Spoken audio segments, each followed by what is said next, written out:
Sorry it was so long, and I know that you've heard a lot of this information before in the past, but so many people never have.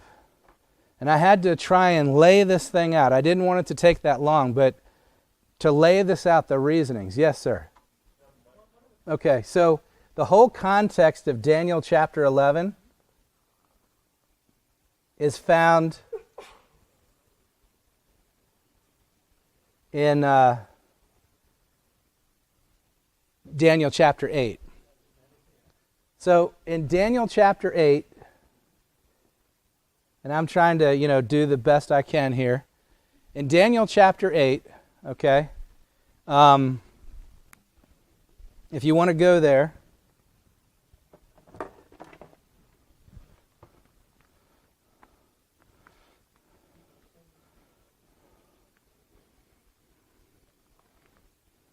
and friends, listen, I'm glad that he's bringing this up because this is really important to understand, okay?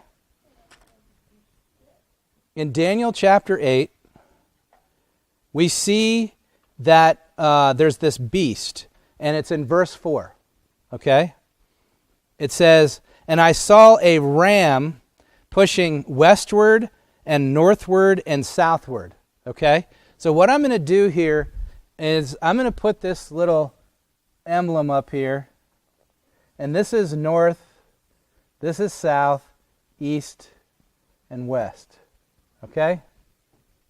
Now, when we're talking about this story that the Bible is sharing us with this, we're not going to talk about the land of Oz or Australia or South America or any stuff like that, right? Okay. What we're going to do is we're going to talk about what the Bible talks about. Okay? We're going to talk about the area that the Bible is referencing here. So you have this power. And it says in verse 4, it says, "I saw the ram pushing westward, northward, and eastward." So if you have something that's pushing westward, and we look at our little compass right here, right? Which way is west? That's this way, right? So this is the west. In fact, in society today, anything east of the Middle East, anything west of the Middle East is considered what? The West, right? Western thought, Western dress, okay? So what happens is, if it's pushing to the west and to the north and to the south, what direction is it coming from? It's coming from the east, right? Okay, so whatever this power is, it's doing this. It's going to the north, it's going to the west, and it's going to the south, okay? Now, what's interesting is, in the previous chapter, there's a beast, it's a bear, and it's deformed, it's higher on one side than the other, and it has 3 ribs in its mouth, right? And those ribs are the 3 kingdoms that it overthrows, okay? And Scripture tells us that kingdom is who? Persia, Medo-Persia, okay? So this is the Medo-Persia Empire. And we'll find out that this is true in the context here. Okay? In fact, do you see where it says, what is this thing called? A ram, right? The Bible calls this a ram. Okay? And do you know that in chapter 8 it tells us, the Lord gives us, we don't even have to guess at this, what this ram is? Hold your finger here and look at verse 20. The Bible says, "The ram which thou sawest having 2 horns are the kings of Media and Persia." Can I get an amen? So we don't even have to guess. There's no guesswork needed. We know this is Medo-Persia, and this area right here, geographically in the Middle East, that I'm highlighting right here, is the Medo-Persian Empire. So this is the territory. We're not dealing with woulda, shoulda, coulda, I think I might. We're dealing with reality here. This is real, okay? Now what happens here, when we go back over here to verse 4 and now look at verse 5, it says, as I was considering, behold, the he-goat came from the west. So now you have a he-goat, and which way is he coming from? He's coming from the west. So he's representing the west.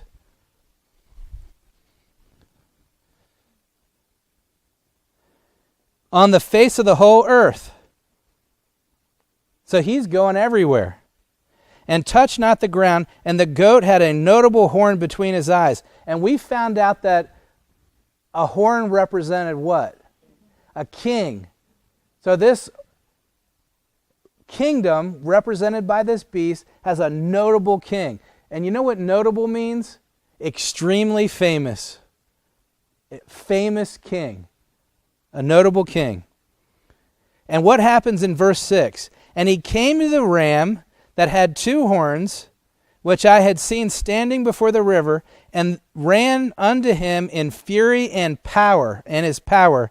And I saw him come close unto the ram, and he moved with choler against him, and smote the ram, and brake his 2 horns, and there was no power in the ram to stand before him, but he cast him down to the ground and stamped upon him, and there was none that could deliver the ram out of his hand. So guess what happens? This ram controls this area, right? This ram. When it comes from the east and it goes to the north and the west and the south, what happens is all this region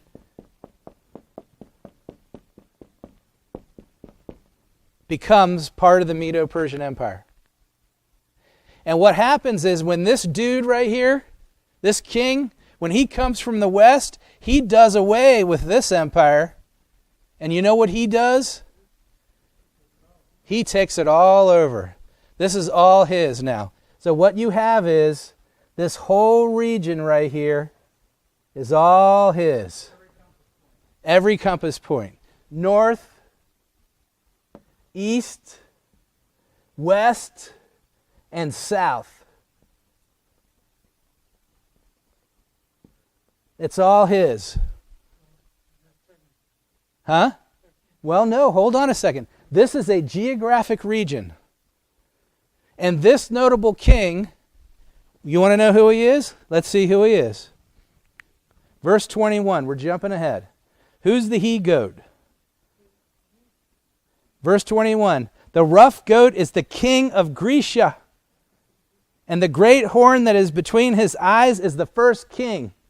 This first king is so notable that he builds an empire, and his name is Alexander the Great. Perhaps one of the greatest general kings ever known. Okay? Very notable. He's the king of Grecia. He controls now this whole area. So here's the deal. Here's the deal in this story. Okay?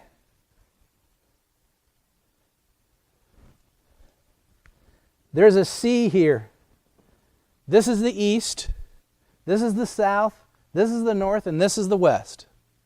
From here on out, whatever kingdom controls these areas becomes the king of that area. Because notice what happens here. Look here in verse 8, talking about the he-goat. Therefore the he-goat waxed very great, and his name was Alexander the Great. And when he was strong, the great horn was broken, and for it came up 4 notable ones towards the 4 winds. This is where we talk about Alexander's empire eventually being divided up because he didn't leave any heirs to his 4 generals, and they divided the pie. Just think of this as a slice of pie here. So here's the slice of pie. Okay? So here's the deal. Alexander makes the pie. Here's the pie. Alexander's pie. He dies. And there's 4 people left in the room. And they say, you know what we're going to do? We're going to slice up Alexander's pie. You get a piece, you get a piece, you get a piece, you get a piece, right? But here's what happens. eventually what happens is that these guys, they wanted all the pie. They didn't want to share the pie. They all wanted to be like Alexander. They wanted to fulfill his dream. So you know what they do? They fight. Before anybody can eat the pie, they fight over the pie. And eventually what happens is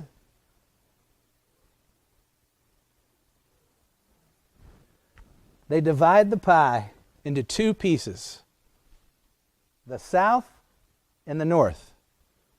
And so Daniel 11, when you go to Daniel chapter 11 now, let's pick up the story again.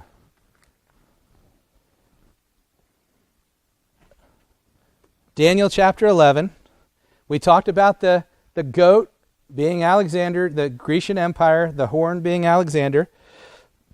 And here Gabriel is telling Daniel, now will I show thee the truth, which means we learned earlier, that's the true interpretation. Behold, there shall stand up 3 kings in Persia, and the fourth shall be far richer than they all.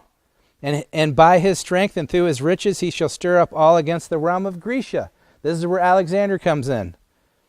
And a mighty king, that's Alexander, shall stand up and shall rule with great dominion and do according to his will. And when he shall stand up, his kingdom shall be broken, divided into those pies, and shall be divided towards the 4 winds of heaven, and not to his posterity, because he didn't have any children, nor according to his dominion, which he ruled, for his kingdom shall be plucked up even for others besides those. And the king of the south shall be strong. So one of Alexander's generals was named Ptolemy, right? And Ptolemy, he wanted the whole thing. And it's calling him the king of the south. Verse 5, the king of the south shall be strong, and one of his princes, and he shall be strong above him and have dominion, and his dominion shall be a great dominion. And in the end of years they shall join themselves together, for the king's daughter of the south shall come to the king of the north to make an agreement. Friends, you know what this is? They're trying to make a deal with each other by marrying the king of the daughter to the king of the south to the king of the north. They're going to enter into a league together. This is where the king of the north and king of the south comes from. The whole thing has to do with the geographic area.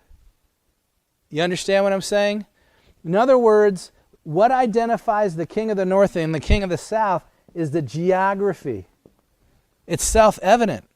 It's the breakup of Alexander's empire. Whatever power controls this area known as the north of Alexander's empire is the king of the north, and whoever controls the southern area of Alexander's empire is the king of the south. And so when it comes to the end of the world and we come to 1798 and you have the king of the north and the king of the south, all we have to do is look at who is ruling the dominion of that geographic location. That tells us who the king of the north is, and who's ruling the south, that's the king of the south. It's very simple. We're to take the Bible just as it reads. Yes, and the Bible and Miller's rules say if you can form your opinion without a contradiction, you can't be in error. So what happens is with the papacy, okay, where's Italy here? Where's the papacy located? Is that in the north? Or it's in the west? So what happens is we have to do mental gymnastics. We have to wrestle the scriptures to make the papacy the king of the north. Did Babylon come out of the north? Absolutely. But Babylon was destroyed a long time ago. The only way to make the king of the north is to spiritualize it. You have to say the king of the north is a figure, even though that term doesn't do harm to nature. Then you have to say the king of the north represents Babylon. And then you have to say Babylon represents the papacy. That is a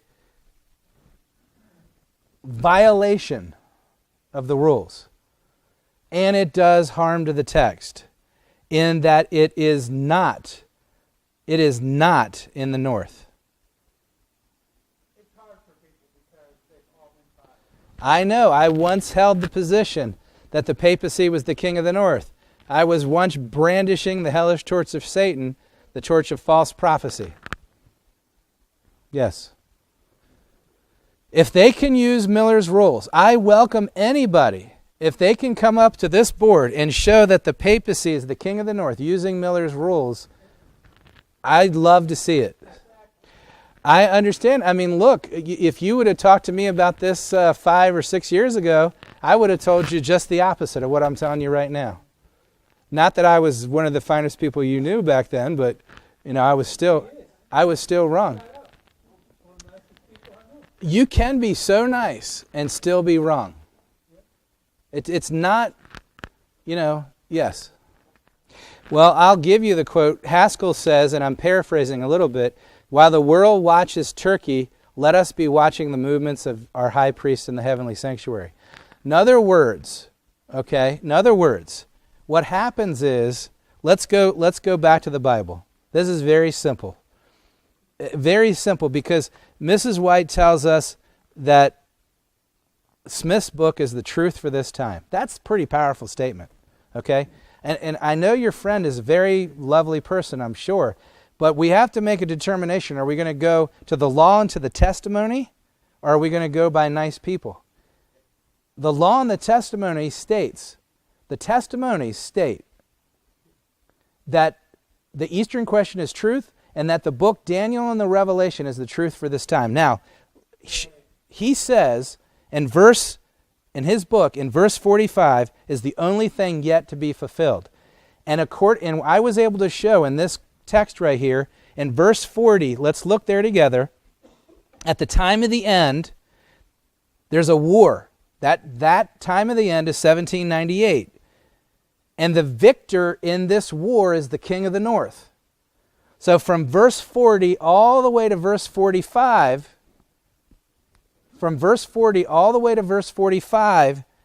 the king of the north is now the subject, right? To the victor goes the spoils. You understand what I'm saying? So what happens is the whole saga that's taking place here in Daniel chapter 11 is this region. This is the main focal point. Okay, other people are coming in like France and all this kind of thing, but they're coming into the field of view, which is this geographic location that identifies what is north, south, and east. Okay? So what happens here, since verse 40, we've been able to handily show that the only historical war that takes place in 1798 involving the king of the north and the king of the south is the Turk, the Egyptians, and France. Okay? That war happens in 1798. And what happens is this power goes all the way down to verse 45.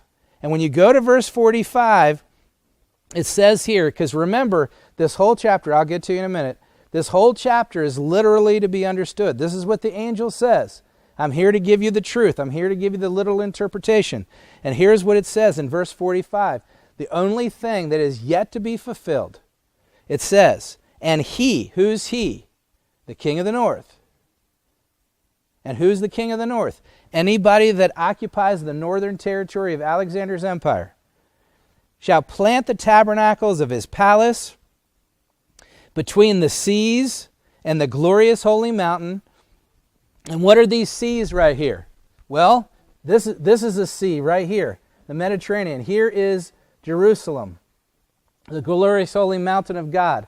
You can do a word search in the Bible, and you'll see that the glorious holy mountain is in fact Jerusalem. It's got a sea to the east. It's got a sea to the south. It's got a sea to the west, sea to the south, sea to the east. It's between the seas, okay, geographically.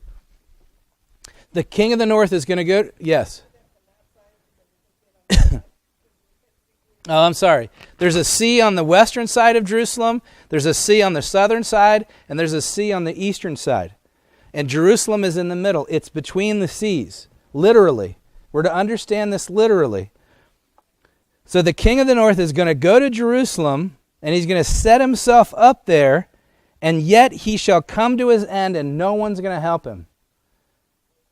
He's going down. He's going down for the count, and he ain't getting back up. And when he goes down, guess what? This is why Haskell says, when we look at what's happening with Turkey, we need to keep focused on the heavenly sanctuary, because look at what happens next. Verse 1 of Daniel chapter 12. And at that time, at what time? At the time that the king of the north comes to his end at Jerusalem, at that time shall Michael stand up. Remember, judgment was set. And when Michael stands up, judgment is over. Hold on. Let me finish for him. The great prince which standeth for the children of thy people, and there shall be a time of trouble, such was never was there since there was a nation, even to that same time. And at that time thy people shall be delivered, every one that shall be found written in the book. It's all over. It's done. And so the last historical event that takes place is this power right here. Comes to his end at Jerusalem. And that's the key event. So what we're supposed to be doing, if we were doing what they did in Ellen White's day, when they were having these big meetings and people were dumping out their ships and trains, dumping out their living cargo on the ground by the thousands, what were they coming to hear? The Eastern question. They want to know, what is the event that leads to the close of human probation? And we have that information, friends. And right now, the middle of the East is embroiled in a war. And Turkey is making its move. Just go online and do the research. It's saying, we are going to Jerusalem and we're going to establish ourselves there. We're going to have a caliphate and we're going to bring the Ottoman Empire back. And according to prophecy, they're going to come to their end. And we need to be showing people, hey, this is almost getting ready to be fulfilled, which means probation is about to close. Rich, listen, I didn't come up with this study. This is not a teaching that I invented. This is from the pioneers. It's in our books. Technically, it's the only official position ever endorsed by the Seventh-day Adventist Church. Okay? It's never been rescinded. And we have an endorsement from the prophet says it's truth. There's... I like those.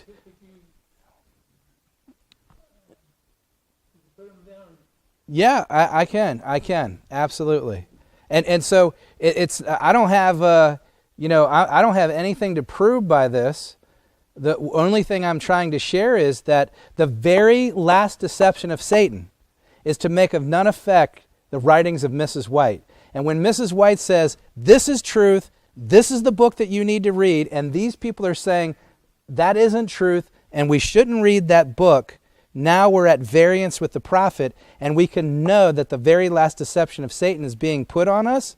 And Daniel 11 verse 45 has almost been fulfilled. That means where are we in time?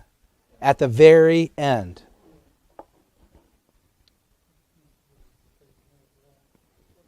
That's it. The prophet has spoken, and I'm not the prophet. And I'm not the son of a prophet.